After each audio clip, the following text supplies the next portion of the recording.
not brewing today. We're brewing tomorrow. Today is a functional day.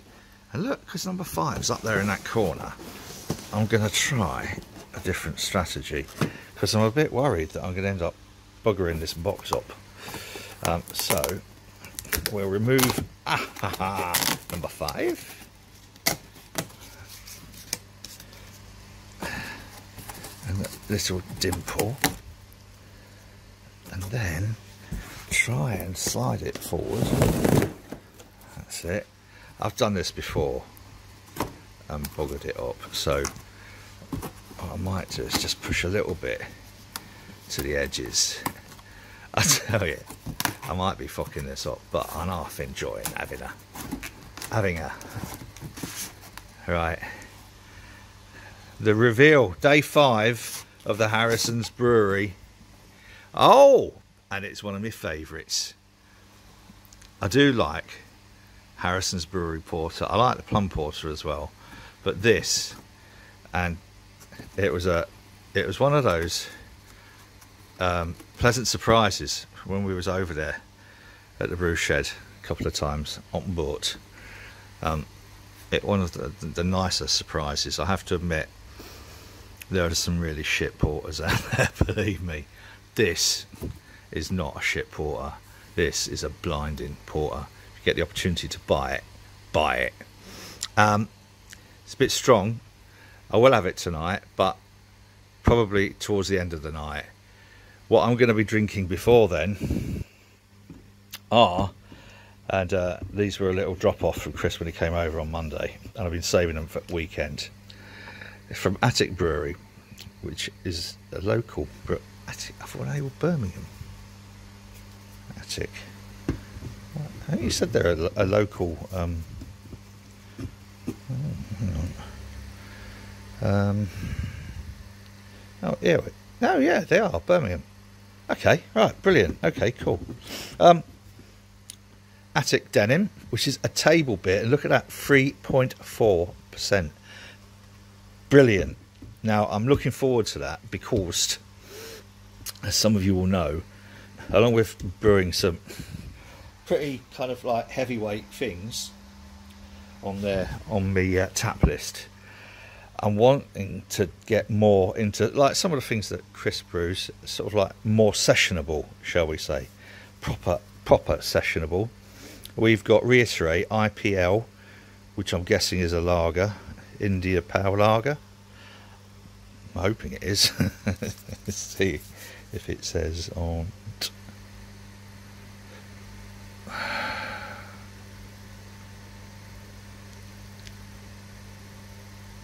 Okay. I'm guessing it's a lager. And then we have this. So this is the hat trick of, actually I'll probably drink that before the IPL. 4.5 session IPA. Oh, okay.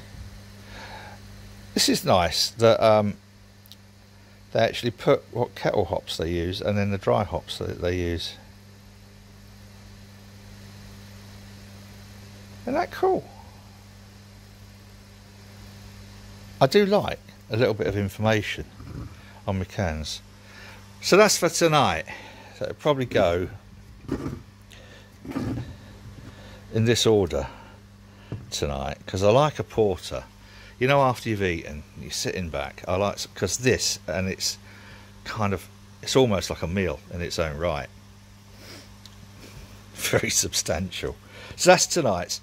For the start of the video, it's still morning here at the moment. I've got a lot to do today, and I'm going to try and finish those 100 litre kegs off today and get ready for tomorrow's brew, which means starting the reverse osmosis.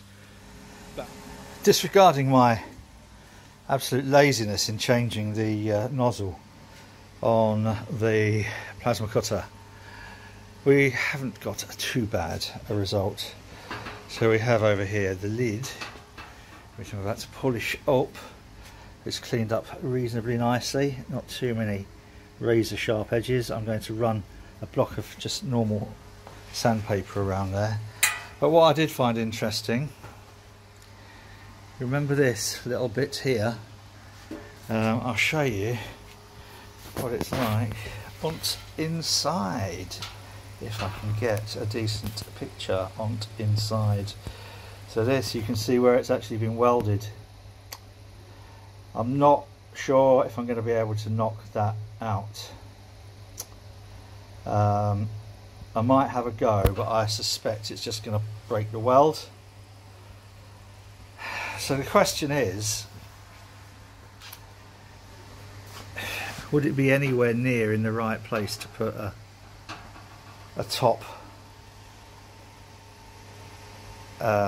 tri-clamp fitting inlet? Don't know. Ooh, might need to measure it. But happy. Not a bad finish. And if I say so myself,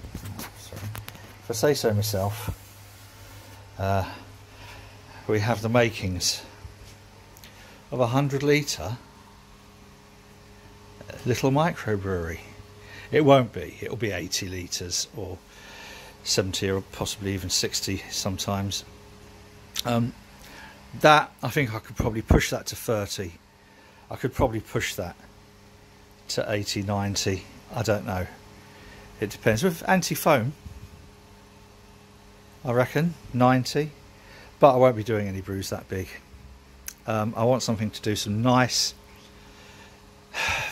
probably 70s, so that I can end up with 3 full corny kegs and a little bit left over for bottling. But we'll see. I'm not going to do an awful lot more today. I'm going to probably have a go at knocking that, see what happens. Take them outside. Horrible day today, but clean them all down on the inside and then put them on my little CIP over there to give them a final little cleany poos. But for now, that's that. And by the way, doing an auto tune on here, which has taken an hour and a half so far. I hope it's finished by the time I do my brew tomorrow. A few whacks with a big old hammer and no difference whatsoever. All I've managed to do is flatten, turn around a bit, get a bit more light, flatten the weld down a little bit. So I don't know, there's a big huge protruding bit of, it's not pretty. Anyhow, this is what it looks like inside at the moment. Pretty grubby, and obviously because we've had all the sort of molten metal as I was cutting around rim. I have outside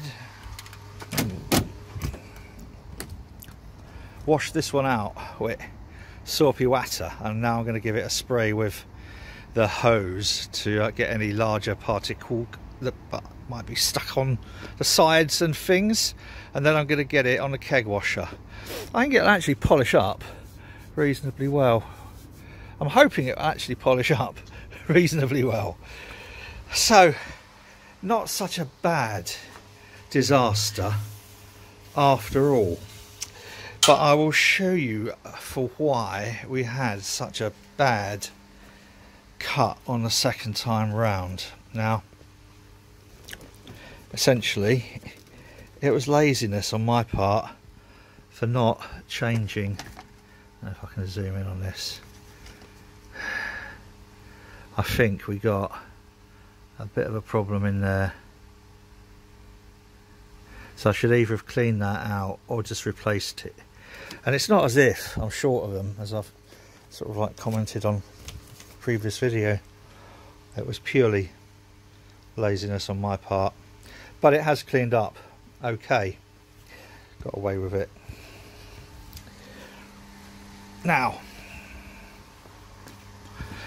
the lid, cleaned the lid up. It's not come up too bad. Edges, there's a couple of tiny, obviously there's a couple of one or two bits which I might come back and just flatten that off, but not too bad. cleaning out. I'm going to put some soapy water in there in a minute, do the same thing. I found this in Lidl or Aldi or somewhere. It's a long scrubber, which is ideal for this task. It's ideal for getting onto the roof of the van. It's ideal for this task. So I'm going to start chucking some hot water and soap in there, and then I'm going to flush the other one out outside. So I ought to show it working.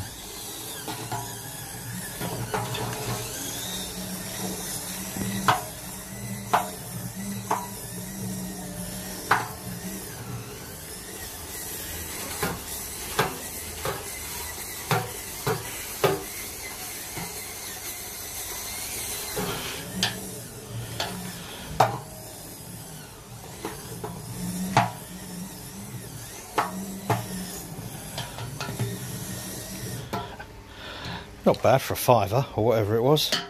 Actually, it might have been a tenner. Certainly wasn't any more than that. Coming up reasonably well. I should have scrubbed sides a bit more because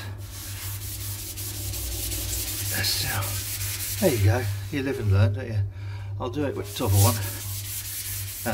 But I'm going to pop this on the. Actually, look, you can see. That'll come up a tree. Stick it on a CIP. Don't fall off, please. That would be bad. So I don't want to put any more dents in you. When you start lugging them around after you've plonked a load of water in, you realise just how much bigger they are than kind of like normal sized kegs. Had a quick look at how well they might polish up. I don't think that'll be too bad. Can't really see very well in this light, but before and after, and this is only a quick flap wheel job. I need to get some more polishing flap wheels. These are actually emery wheels. I don't really want to take too much of the of the thickness away. So that I think will be pretty alright. There are there are quite a few things I'm spotting on these. The more I fettle with them, quite a lot of welds.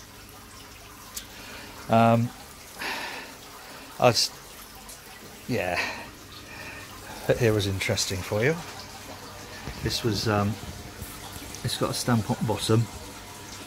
GKN Sankey Limited, England, 1986. Might be nice if that was 1980, because then it would have been someone's year of birth. What's this one? 86 again. So it must have been a good year for beer. 86. And talking of beer, table beer 3.4. I've been looking forward to this all day. Let's get it in a glass. Oh, would you look at that?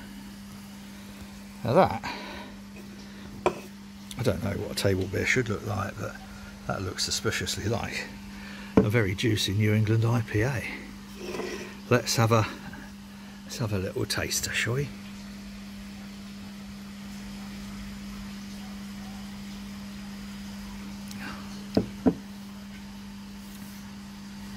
Crumbs. That is outstanding. Bloody hell. If I could get that flavour into any of mine. Crumbs. I'm blown away by that. Cheers, Chris. That is stuff. I can't believe it. That is absolutely stunning. That is. Oh.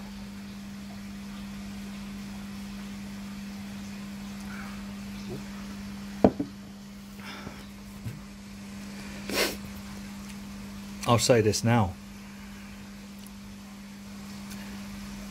That blows away anything that Brewdog produce. Anything. Wow. And there's two more attic brews to try tonight, which I don't think I'll be videoing. I think for now I've tortured you enough with the kegs today.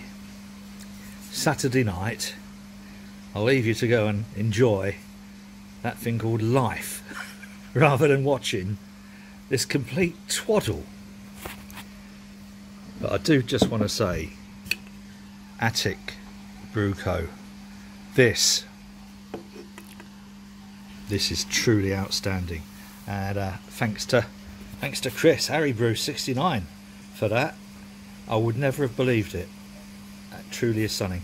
If you like this complete nonsense, please consider subscribing to my channel.